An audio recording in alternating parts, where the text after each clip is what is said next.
منځ کې رسول الله مبارک یو فضیلت ذکر کړي د روزي هغه دا چې په دې عبادت کې ریا نشته دې کې ریا نشي کولای چې خودنه وکي کمستکه په موس کې ریا کولای شي ولی تا ته چا خیال شو تبرکات وګد کې ته د پلان کې سړی ماته خیال دی چې زدا موز وګد کما حج دیو که تا پر کیدار یار اتلی شي چې ما د پلان کې سړی عجیب وای زکات دی ورک په ښکارا باندې تا ته دا پزړه کې راتلی شي ریا راتلی شي چې پلان کې سړی به ولا وړ خسړی د سیوا پیسې خلکو لا ورکړل خدا روزه داسې یو عمل د بده کې ریا نشته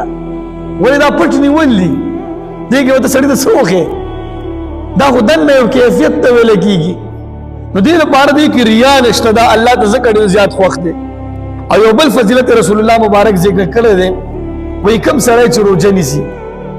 دا مارغان او دا سمندر کی میان او دا فرشتي دا ټول مخلوق